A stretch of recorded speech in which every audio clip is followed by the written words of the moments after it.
Alright, so today we're going to be starting 5.1, which is estimating with finite sums. Okay, finite means the opposite of infinite. So we're going to talk about that. It's just basically on a closed interval is what that means. Before we get started on any of that, I'm just going to go through and explain to you guys what all of this means. I don't know why it has the old one. Hang on.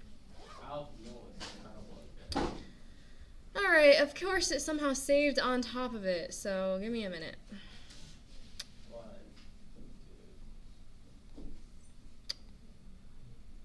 Alright, I might have to fix the rest of them. So let's talk about the purpose of an antiderivative. So we know that antiderivatives find the original function when we have the what? Derivative. The derivative. We know that derivatives are the rate of change of the function, but let's talk about what an antiderivative can do. So let's say that you're taking the antiderivative of a function that you already know. So let's say we have a function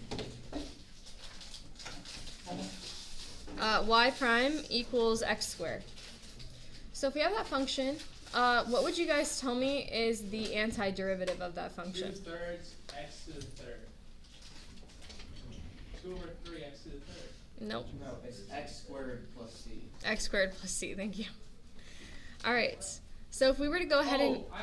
I was looking at the problem over here, and Oh. also that, like, I combined the two. Okay. So that's just going to be a parabola, right? Now, of course, there's this side as well, but we're not going to talk about that. We're just looking at the right side of the parabola, okay?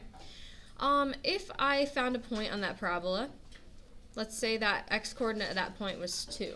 What would you tell me the y-coordinate of that point is?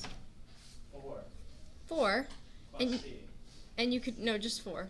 What? And you could find that by just plugging that value into the function, correct? Oh, don't worry about the plus c part right now. Okay. So, we know it'd be 4, right? And what about if we had 3? 9. So each one of these tells me the height underneath the function of that particular value, correct? Now, what if I found all of these heights, the infinite amount of heights underneath this function for every single x value?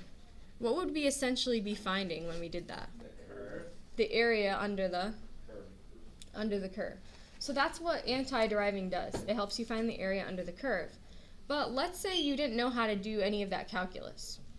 What you could do is you could estimate the area by finding shapes that you could fit underneath that curve, right?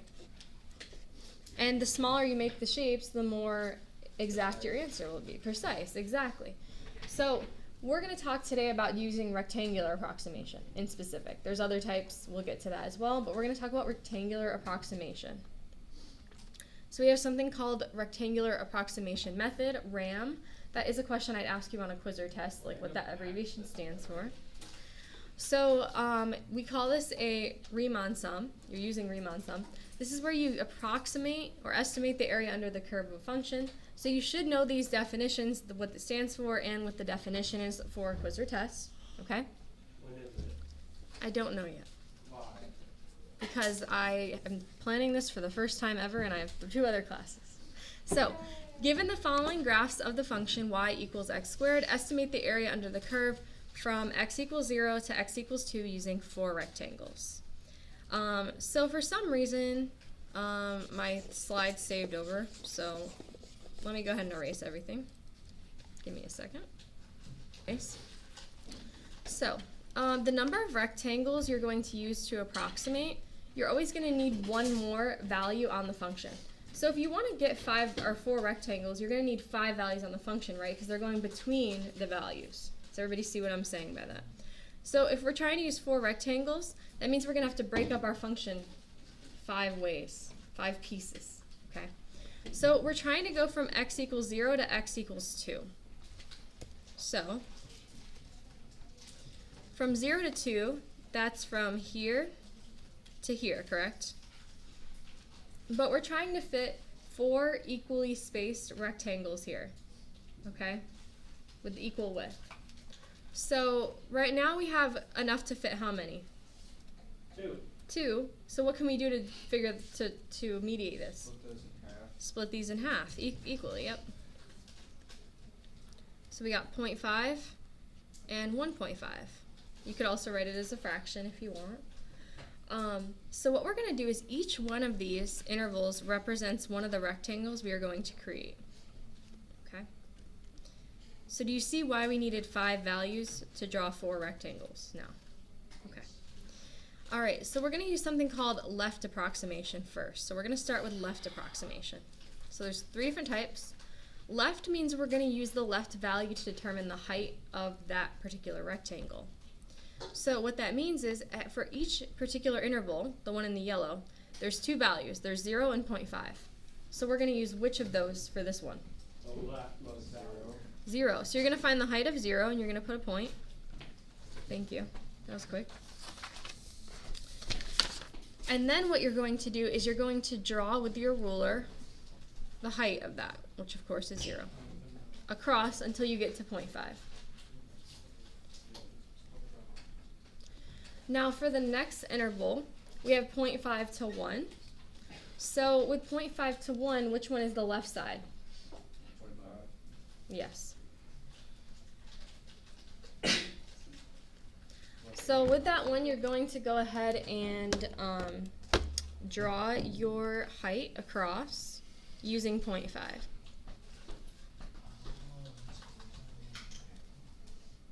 See how we're getting the rectangles here? You hate what? What do you hate?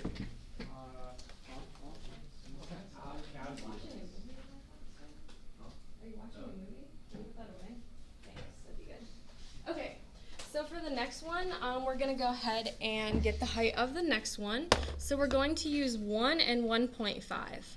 So for this one here, which one is going to determine the height, the 1 or the 1.5? The 1.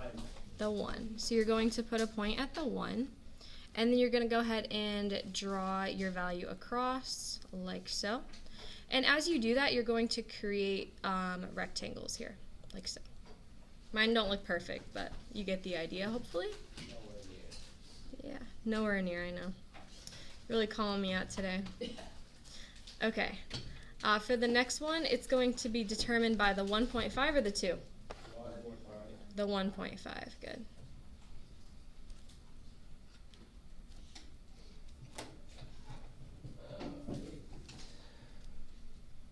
This is going to look like this. And your picture should end up looking something like this along these lines here. It's going to look something like this.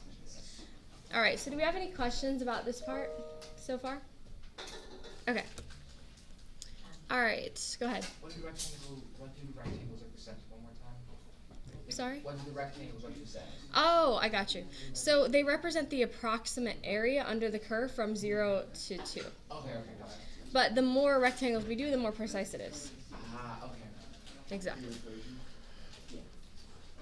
All right, are you ready to try RRAM? Yes. Okay. So with RRAM, we're still going to be going from 0 to 2. And then in the middle, we're going to put our 0.5 in.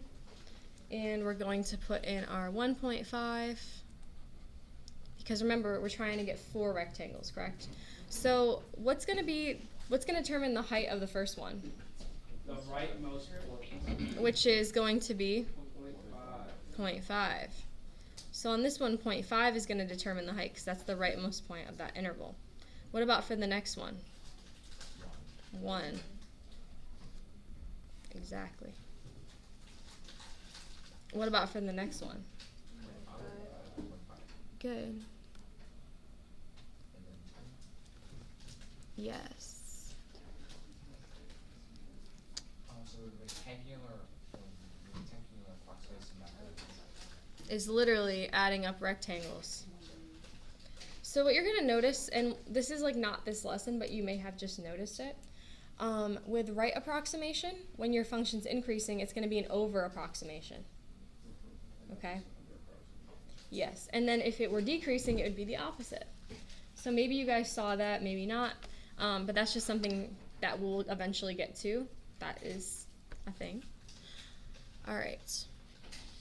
And then we have MRAM, which is midpoint. So this one is the most difficult to calculate. So we're going to draw in our same intervals that we're using previously. And then with this one, the middle is going to determine the height of each of these. So you could, of course, find the numerical middle between 0 and 0.5, which is 0.25. So we're going to find the approximate height at 0.25, which is going to be about here. And then at this one, it's going to be at 0.75, which is here, and here, and here. So once you have those middle values, you can go ahead and draw in the heights.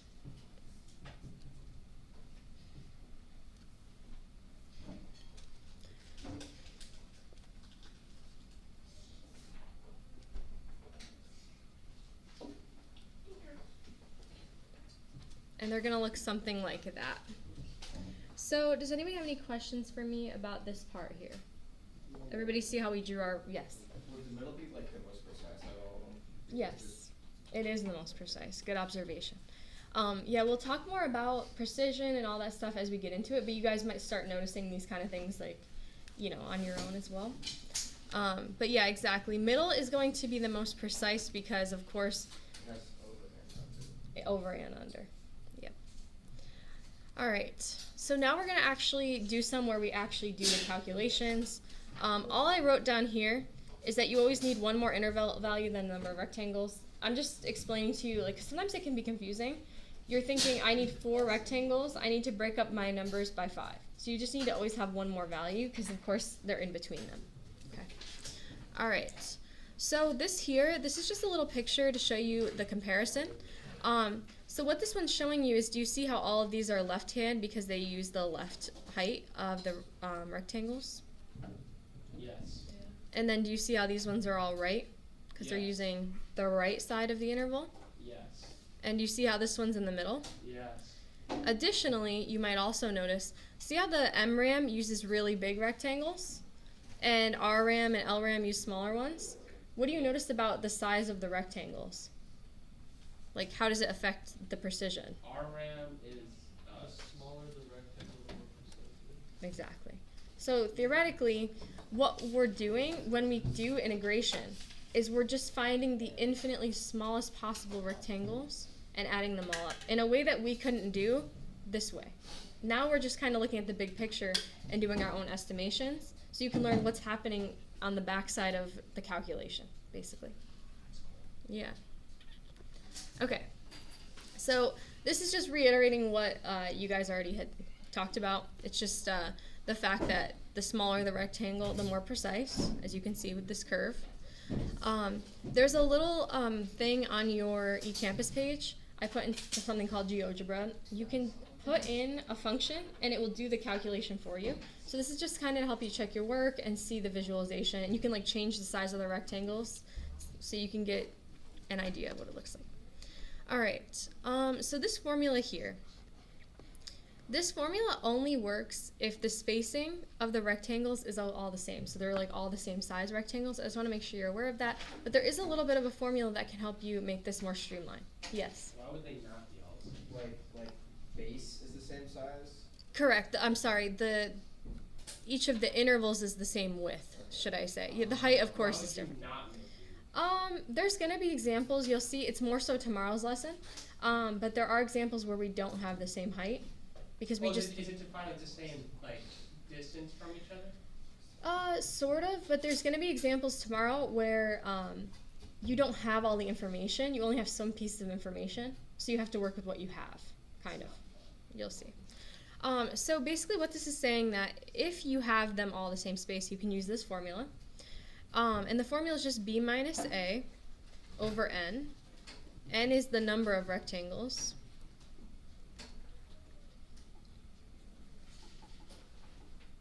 So what that is just doing is if you take the right end minus the left end and divide by the number of rectangles, that's going to give you the spacing for each of those, correct? That right here represents the width of each of the rectangles. So if we want to find the area of a rectangle, we don't need just the width, we also need what? The height. So let's talk about how we determine the height of the rectangles because they are all different, correct? So the height of the rectangle is determined by the what value of the rectangle, or the function? The y value of the function. So the sum of all y values. So if I take all the y values of the rectangle, add them up, and multiply by the universal width, that's going to give me the area of the whole thing. Pretty easy. Exactly. But keep in mind, this only works if they are of equal width. I don't really often use this formula much because it's easy enough for me to just look at it and determine and do the calculation. But this is here. If you were trying to do one like with 40, of course that's going to be more beneficial for something like that. Okay.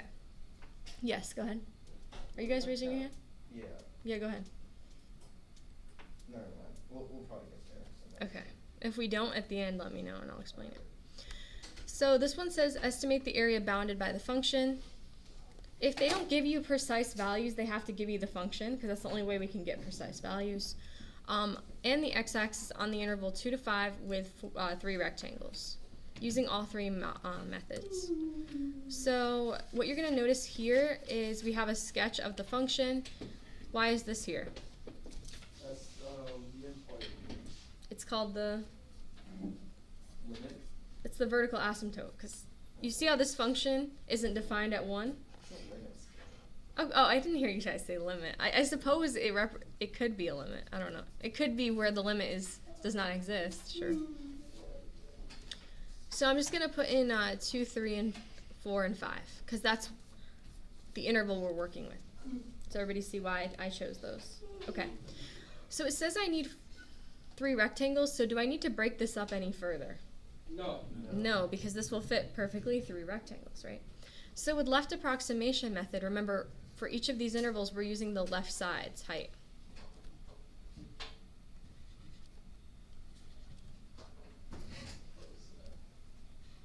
So what you're going to notice, when you use the left approximation method, which of the y values gets left out?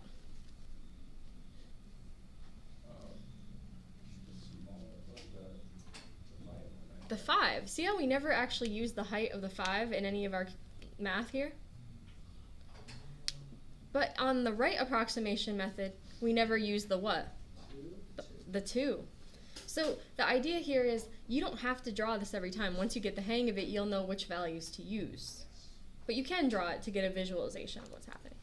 Okay, so now we're going to find the area of each of these rectangles and add them up.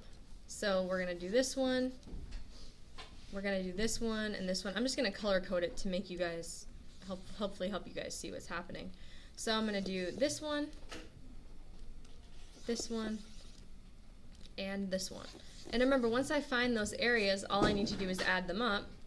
Because of course, if you add the areas together, you're going to get the total area, correct? So for each of these, we know that area is length times width, or width times height, however you want to say it. Do you notice why I'm putting the 1 in for each of the widths? Yeah, it's just 1. Yeah, the widths are always 1 on this one. So now we're going to go ahead and find the height. So we know the height is determined by this y value, correct? For this particular 1 over, what'd you say? 1. It is 1. That's correct. Yeah, but I want to explain to everybody why that is. So the reason it's 1 is because the y value is determined by the function. So if I plug 2 into the function, it's 1 over 2. So you're basically just doing the y value. Okay, so to get the y value of any function, you simply plug it back into the function. Okay? Because how else would you know what this y is by not plugging it in? So what would this y value here, the height of the blue rectangle, be determined by? 1/2. And I simply get that by plugging that x value into the function. And then what about the last one? 1/3. Good.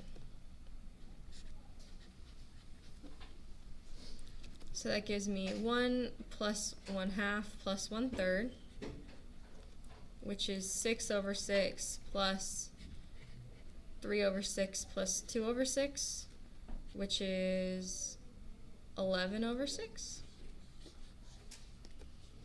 It's my area under the curve. So anybody have any questions about that? Pretty easy, right? Okay. So the next one we're going to do is right approximation method. So same steps to start. I put in my numbers. We're using the same interval with the same spacing. The spacing is important because that tells us if we need to break it down any further or break it down less. So if they only wanted us to use like one rectangle, we would make it even smaller. Okay, so the first interval is 2 to 3. Which one's height am I going to use? 3 because we're using the right. What about the next one? 4. And the next one? 5. Good. So which x value didn't we not even use here? 2. 2. So on this one, it's going to be 1 times 1 minus, yep. So we're just using the other x values, right? The ones on the right side of the interval. Would that explain why the M or M or N? Yeah, that's gonna be difficult because we don't even know what. Oh, okay. Where Yeah. did the 6 come from last time? I just was finding a common denominator for the fractions. Okay. Does everybody see how I got this and why I did? Okay, because remember I used this, this, and this. So what you're going to notice with RRAM, if you don't want to draw a picture, you're going to use the last, leave out the first x value. For LRAM, you're going to leave out the last. Yep. So this is going to be 1/2 plus 1/3 plus 1/4, which is the same as 6/12 plus 4/12 plus 3/12, which is 13/12.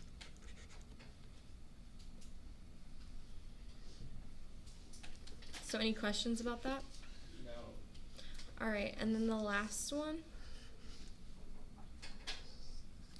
So for the last one, we have 2. Discussing. Yeah, go ahead.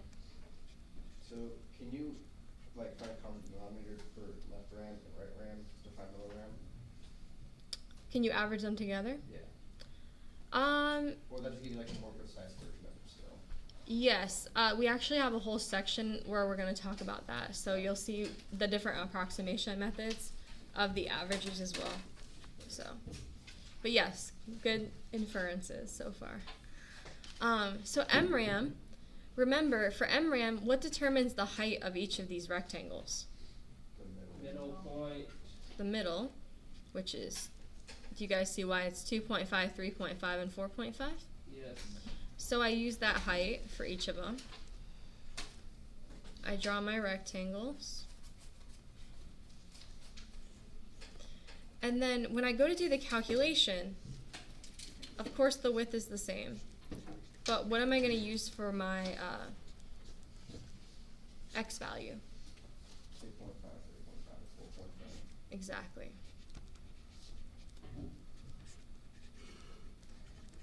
And you guys can do the rest of that calculation on your own, but you get the idea, hopefully. So you gotta find a y, you have to plug it in. Now, I'm gonna hand out the homework. I'll put some stuff up on the board. As you guys work through this calculation, I just talked to you guys about a few things. What you're gonna notice is the homework